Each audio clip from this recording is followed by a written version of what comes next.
Well, Karl Rove goes on the record. Vice President Biden made waves recently when he told a dramatic story about an Oval Office confrontation he allegedly had with President Bush. We are more safe. We're more secure. Our interests are more secure, not just at home, but around the world. We are rebuilding America's ability to lead. I remember President Bush saying to me one time in the Oval Office, and he was a great guy, I enjoyed being with him, he said to me, he said, "Well, Joe," he said, "I'm a leader." And I said, "Mr. President, turn around and look behind you. No one's following." People are beginning to follow the United States again as a consequence of our administration. It's a fascinating story. But did it really happen? We asked the man they call the architect, one of President Bush's closest advisors, Karl Rove. Karl Rove, thanks so much for joining us tonight.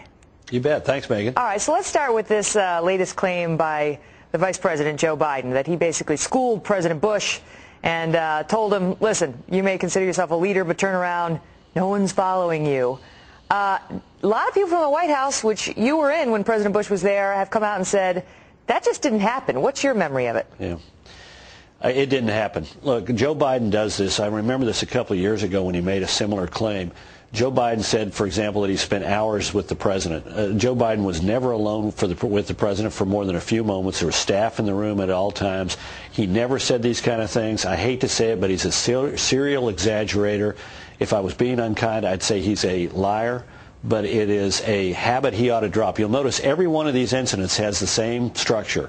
Joe Biden courageously raises the impudent question, the president befuddledly answers, and Joe Biden drives home the dramatic response. And I mean, it's his imagination. It's a made-up fictional world. He ought to get out of it and get back to reality. Really? So you're saying he just made this thing up out of whole cloth with no basis in reality?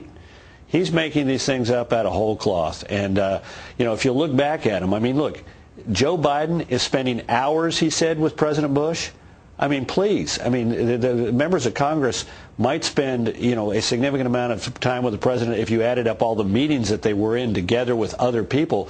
But the implication that he leaves is that he and the president were sitting there in the Oval Office. He was tutoring the president. He was asking him the critical questions that no one was willing to confront him with. I mean, this is, with all due respect to the vice president, these are the kinds of things you can get away with if you are a United States senator or a backbencher in the U.S. House of Representatives. You should not exaggerate and lie like this when you're the vice president of the United States. Does this not happen where a senator would spend, in his words, hours with the president in the Oval Office? How is that unusual? Well, it's not unusual for somebody to spend a considerable block of time with the president, but I think there are very few presidents who spend hours with somebody in the Oval Office, particularly, with all due respect, a blowhard like Joe Biden was. I mean, this guy is, I've seen him in some meetings when he came to the White House. He was, you know, he was, you know, would have outbursts and say something that didn't really make much sense. This is not the kind of guy who becomes the confidant of any president of either party, particularly if it's the president of the other party that you represent. And, Karl, would there be a note taker there? I mean, because I know some of the White House aides have said, I went back and looked at the notes of every meeting he had, President Bush had with Joe Biden, and I didn't see anything to back up any of these claims. Would it have been in notes? Would somebody have been keeping notes of such meetings? Absolutely, absolutely. There would be a note taker in the room. I thought it was interesting. Andy Card, who was the chief of staff, said he didn't recall any such meeting like this.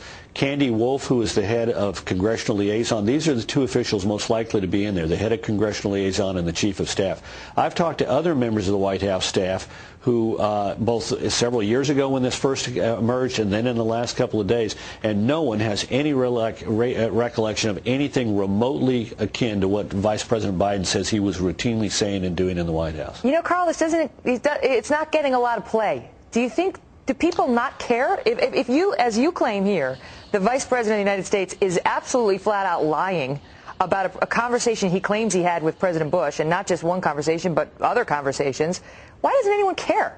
Yeah. Well, first of all, could you imagine Dick Cheney as vice president in 2001 coming in and saying, well, I had these kind of conversations with Bill Clinton or Al Gore or during the previous 8 years, and here's what I told him, and if Gore or Clinton said that's not accurate, don't you think the media would be all over it? I think part of this is that it's the Obama administration and the media has given him a pass. I think the other part of it may be that some of the media know, look, this is a guy whose 1988 presidential campaign was derailed because he was found to be copying plagiarizing a speech by Neil Kinnock, the leader of the British Labour Party, and recounting an episode in Kinnock's life as if it were in his own life, involving, I believe it was a coal miner relative or something. So this is a guy who has a reputation for embellishing, mildly, I would say, embellishing the truth. And he is doing so this time around, and the media ought to pay attention to it. The man is the Vice President of the United States, and he may be Joe Biden, but he's still the Vice President of the United States and ought to be held to a higher standard.